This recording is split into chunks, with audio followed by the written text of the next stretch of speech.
अस्सलाम वालेकुम। उम्मीद करती हूँ कि आप सब खैरियत से होंगे। आपसे मेरी रिक्वेस्ट है कि हमारे प्रिंसेस फैमिली चैनल को सब्सक्राइब करें, लाइक करें और फॉलो करें। और आप सबसे गुजारिश है कि हमारी पूरी वीडियो देखा करें ताकि आपको इससे फ़ायदा हासिल हो सके और हमें हमारा वॉच टाइम पूरा हो सके और हमें भी इससे सवाब हो। और आप सबसे प्लीज़ प्लीज़ प्लीज़ मेरी रिक्वेस्ट है कि हमारी पूरी वीडियो देखा करें ताकि हमारा चैनल मोनेटाइज हो सके और हमारा वॉच टाइम पूरा हो सके। आप सबका शुक्रिया, थैंक्स, जज़ाकल्लाह। अल्लाह आपको जज़ा अता फ़रमाए। आज का मेरा मौजू है अहदीस की रोशनी में। आज भी मैं हदीस पाक की रोशनी में खाना खाने के 5 आदाब आपको बताऊंगी।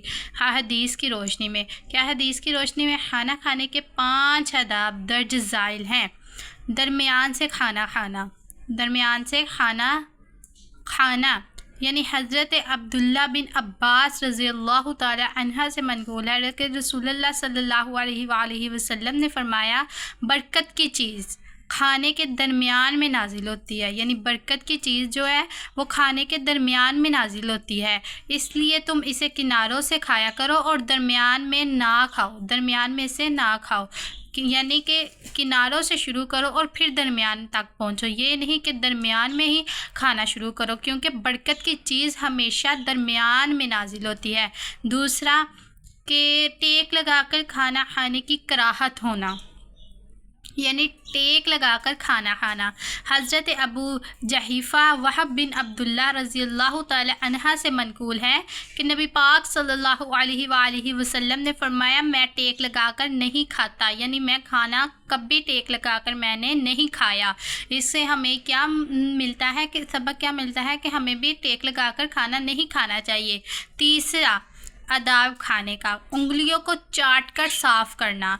हज़रत अब्दुल्ला बिन अब्बास रज़ियल्लाहु ताला अन्हा से मनक़ूल है, हुज़ूर सल्लल्लाहु अलैहि वसल्लम ने फरमाया, जब कोई आदमी खाना खाए तो उस वक़्त तक अपनी उंगलियों को साफ़ ना करे। यानी जब हम खाना खाते हैं रुमाल से या टिश्यू से हम उंगलियों को साफ़ कर लेते हैं, लेकिन नबी पाक सल्लल्लाहु अलैहि वसल्लम क्या इधर फरमा रहे हैं कि कोई आदमी खाना खाए तो वो उस वक़्त तक अपनी उंगलियों को साफ़ ना करे जब तक उन्हें चाट ना ले, जब तक उन्हें चाट ना ले या फिर किसी से चटवा ना ले, उंगलियों को चटवा ना ले। यानी जो खाना हमारी उंगलियों पर लगा होगा वो हम जैसे ही साफ़ करेंगे फिर वो टिश्यू या रुमाल वगैरह जब धोएंगे तो खाने की बेअदबी होगी।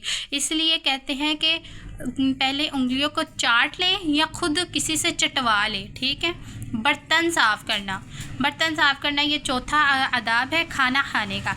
हज़रत जाबिर रज़ियल्लाहु ताला अन्हा का बयान है कि रसूलुल्लाह सल्लल्लाहु अलैहि वसल्लम ने इरशाद फरमाया, तुम्हें इस बात का इल्म नहीं है कि तुम्हारे खाने की किस जगह में बर्तन है बरकत है। यानी कि इस हदीस पाक का मतलब क्या है, बर्तन साफ़ करना। जो शख्स बर्तन नहीं साफ़ करता, यानी नवाले छोड़ देता है या चावल छोड़ देता है, क्या पता उसमें ही बरकत हो। इसीलिए आप सल्लल्लाहु अलैहि वसल्लम ने फरमाया कि तुम्हें इस बात का इल्म नहीं है, यानी तुम नहीं जानते कि तुम्हारे खाने की किस जगह में बरकत है।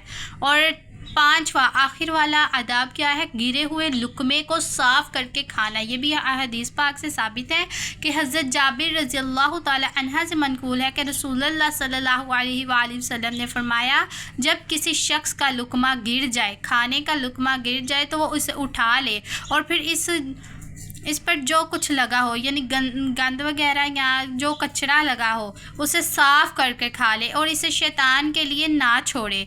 और अपना हाथ रुमाल से उस वक़्त तक साफ़ ना करे जब तक वो उंगलियों को चाट ना ले, क्योंकि वो इस बात को नहीं जानता कि खाने में बरकत किस जगह है। मेरी अजीज़ा, आप ये समझ गए होंगे कि मैं क्या कहना चाह रही हूँ कि गिरे हुए लुकमे को साफ़ करके खाना। ये आखिर वाला जुमला कितना मज़ेदार है कि आप सल्लल्लाहु अलैहि वसल्लम ने फरमाया कि तुम ये नहीं जानते कि खाने की बरकत किस जगह में है। तो आप सबसे मेरी रिक्वेस्ट है कि हमारे चैनल प्रिंसेस फैमिली चैनल को सब्सक्राइब करें, लाइक करें और फॉलो करें और हमारी पूरी वीडियो देखें। इंशाल्लाह जल्द मैं न्यू वीडियो लेकर आपके सामने हाज़िर होंगी। और इस जो मैंने बताए हैं खाने के 5 आदाब, मैं आप सबसे यही गुजारिश करती हूँ कि इस पर अमल किया करें ताकि आपको फ़ायदा हो और हमें सवाब हो और हमें बताने का भी कुछ फ़ायदा हो कि हम जाने कि वाकई हमारी जो सब्सक्राइब हैं वो इस पर अमल करते हैं। आप सब کا شکریہ اور دل سے میں جزاک اللہ کہتی ہوں، اور اللہ پاک آپ کی تمام پریشانیوں کو دور کرے، اور السلام علیکم ورحمۃ اللہ وبرکاتہ۔